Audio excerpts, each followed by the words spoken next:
किसी भी बड़ी जीत की कहानी अगर आप देखें तो अक्सर एक बड़ी हार से ही शुरू होती है। पर हम आज जिस हार की बात कर रहे हैं वो कोई मामूली हार नहीं थी। सोचिए, एक ऐसी स्थिति जहां देवता सिर्फ हारे नहीं हैं बल्कि पूरी तरह से कुचल दिए गए हैं। उनकी शक्ति जा चुकी है, स्वर्ग पर उनके सबसे बड़े दुश्मन का कब्जा है और भविष्य में अंधेरे के सिवा कुछ नहीं दिख रहा। आज की हमारी ये जो गहरी बातचीत है वो इसी संकट से शुरू होती है। एक ऐसा संकट जो पौराणिक इतिहास के सबसे बड़े अभियानों में से एक समुद्र मंथन की नींव रखता है। हम ब्रह्म पुराण के अध्याय 8 में जो ब्यौरा दिया है उसके आधार पर ये समझने की कोशिश करेंगे कि आखिर ये मंथन जरूरी क्यों हुआ। वो कौन सी परिस्थितियां थीं जिन्होंने देवताओं और असुरों जैसे कट्टर दुश्मनों को एक साथ ला खड़ा किया। बिल्कुल। और ये सिर्फ एक घटना का ब्यौरा नहीं है, ये एक शानदार रणनीति की केस स्टडी है। हम देखेंगे कि कैसे हार, एक ऋषि का श्राप और विष्णु की कूटनीति ने मिलकर एक ऐसे महाअभियान का मंच तैयार किया जिसने सिर्फ देवताओं का भाग्य ही नहीं बदला बल्कि पूरे ब्रह्मांड का संतुलन बदल दिया। ठीक है, तो चलिए इस कहानी की परतों को एक एक करके खोलते हैं। शुरुआत होती है देवताओं के पतन से। वो एक युद्धारे थे और स्वर्ग इंद्रलोक पर असुरों ने कब्जा कर लिया था।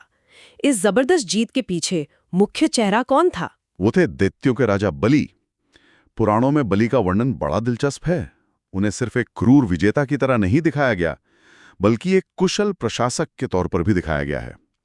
लिखा है कि वे अत्यंत दानी परंतु रणनीतिक और एक मजबूत सेना वाले शासक थे। और सबसे दिलचस्प बात, उनके राज में असुरों ने यज्ञ और अनुष्ठान करने शुरू कर दिए थे। अच्छा, ठीक देवताओं की तरह? हाँ बिल्कुल। तो ये सिर्फ एक सैन्य कब्जा नहीं था, ये एक तरह का सांस्कृतिक कब्जा था, जो देवताओं के लिए और भी ज्यादा अपमानजनक रहा होगा। निश्चित रूप से। वो सिर्फ उनकी जमीन नहीं छीन रहे थे, एक तरह से उनकी पहचान भी छीन रहे थे। लेकिन ये सिर्फ एक सैन्य और सांस्कृतिक हार नहीं थी। कहानी में एक ऋषि के श्राप का भी जिक्र है जिसने उनकी हालत को बद से बदतर बना दिया। हाँ, और ये कहानी का एक बहुत जरूरी मोड़ है।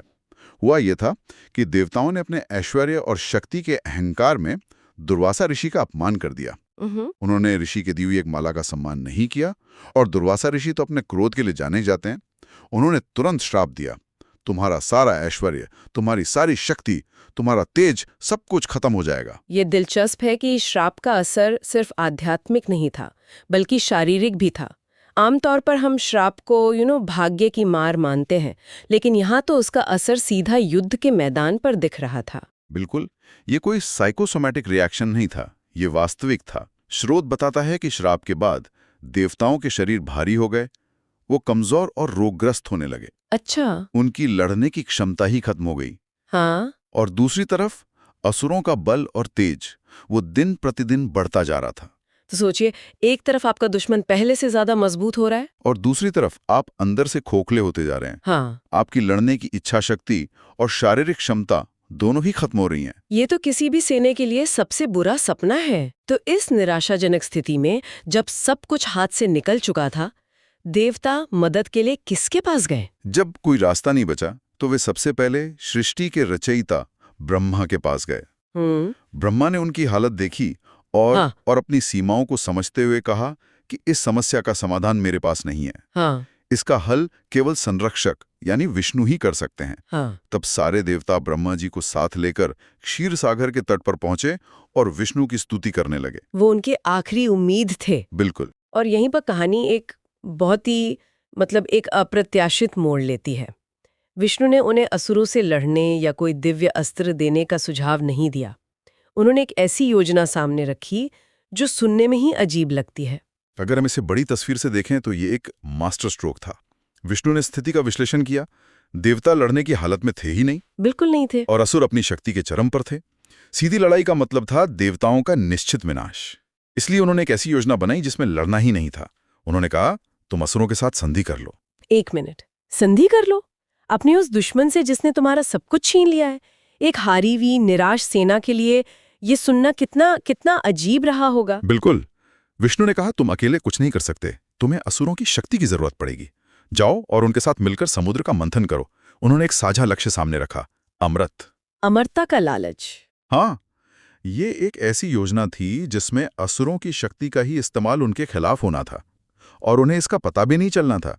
ये युद्ध के नियमों को पूरी तरह से बदलने जैसा था। ये बात कुछ हजम नहीं हुई।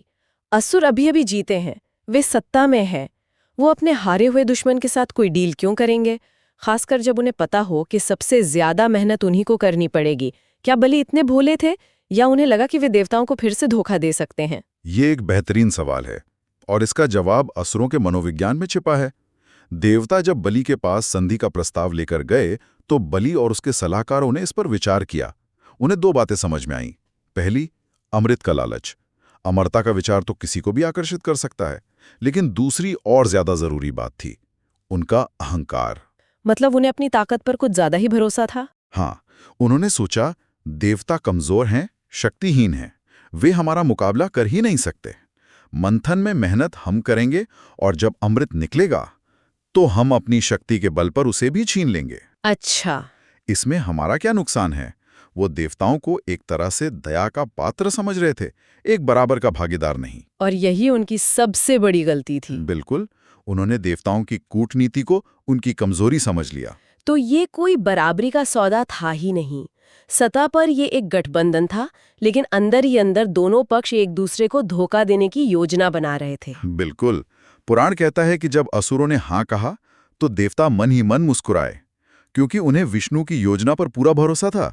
ये समझौता बराबरी का नहीं, बल्कि एक बड़ी रणनीति का हिस्सा था। ये हमें कूटनीति का एक बड़ा सबक भी सिखाता है कि जो सतह पर दिखता है जरूरी नहीं कि वही सच हो। सही बात है। और इसी एक समझौते ने इतिहास के सबसे बड़े दिव्य अभियान की शुरुआत की। तो अब देवता और असुर एक साथ हैं, एक ही लक्ष्य के लिए। ये अपने आप में एक अविश्वसनीय दृश्य होगा। इस विशाल मंथन के लिए जो चीजें चाहिए थीं, उनका पैमाना कितना बड़ा था? इसके लिए 3 मुख्य चीजें चाहिए थीं और तीनों ही असाधारण थे। पहली थी मथानी, मतलब चर्निंग स्टिक। इसके लिए विशाल मंदराचल पर्वत को चुना गया। ये कोई छोटा मोटा पहाड़ नहीं था। नहीं, बिल्कुल नहीं। स्रोत के अनुसार इसका शिखर बादलों को छूता था और ये सोने का बना था। ये इतना भारी था कि सारे देवता और असुर मिलकर भी इसे अपनी जगह से हिला नहीं सके। तो फिर इसे समुद्र तक कैसे ले जाया गया? उन्हें फिर से विष्णु की मदद लेनी पड़ी। विष्णु ने अपने वाहन गरुड़ पर बैठकर एक हाथ से उस विशाल पर्वत को एक खिलौने की तरह उठाया। अरे वाह!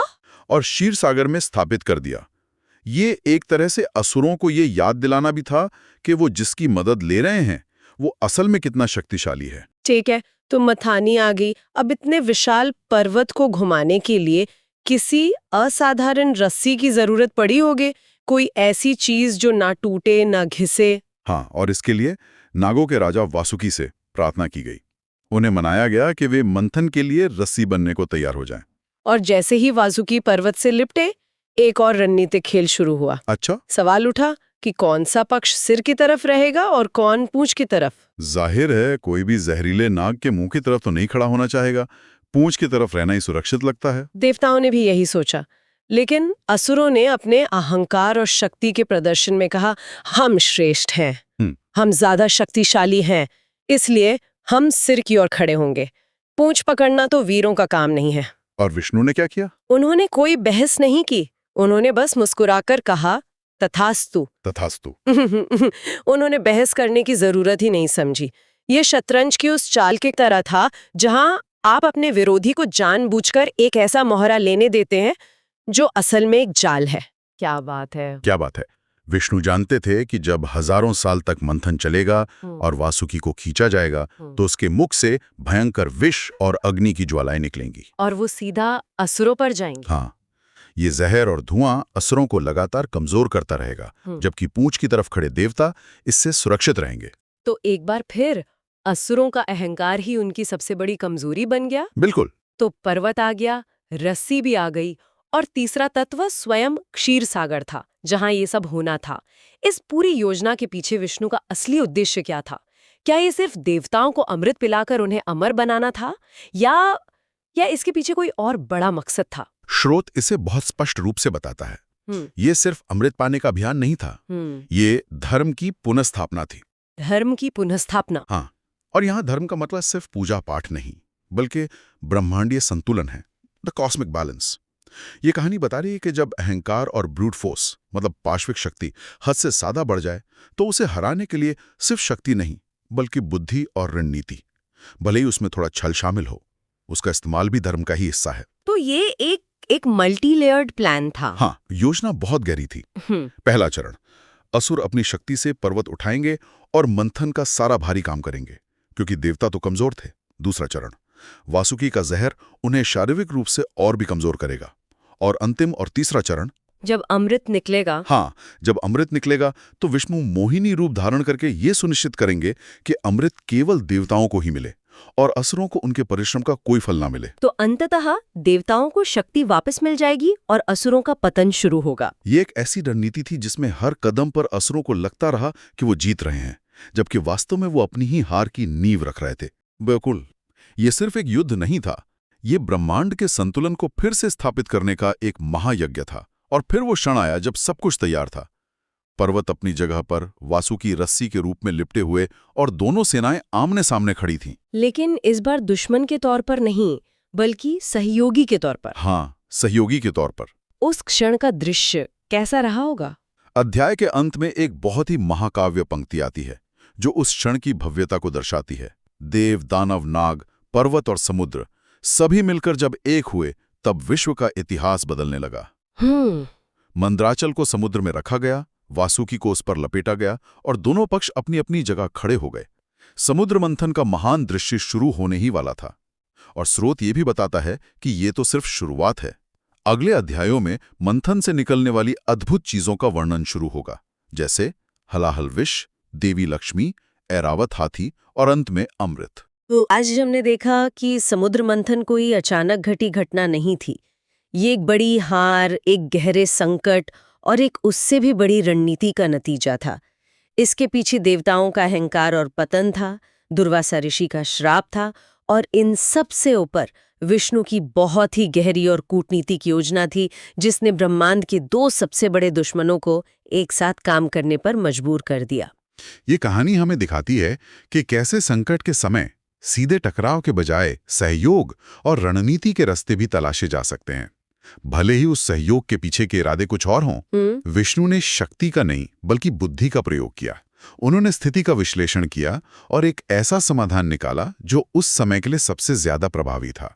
उन्होंने दुश्मन की सबसे बड़ी ताकत यानी उनकी शारीरिक शक्ति और उनके अहंकार को ही उनकी सबसे बड़ी कमजोरी में बदल दिया। इस सब पर विचार करने के बाद एक अंतिम विचार मन में आता है। इस कहानी में असुरों को उनकी शक्ति और अहंकार के कारण छल से हराया गया। देवताओं के लक्ष्य को धर्म कहा गया, लेकिन उसे पाने का रास्ता कूटनीति और धोखे से होकर गुजरा। क्या ये कहानी ये दर्शाती है कि महान लक्ष्यों को प्राप्त करने के लिए कभी-कभी प्रत्यक्ष टकराव के बजाय चतुराई और रणनीति ज्यादा शक्तिशाली हथियार होते हैं? और ये धर्म की प्रकृति के बारे में क्या कहता है? क्या ये नियमों का पालन करना है या सही परिणाम तक पहुंचना, चाहे रास्ता कोई भी हो?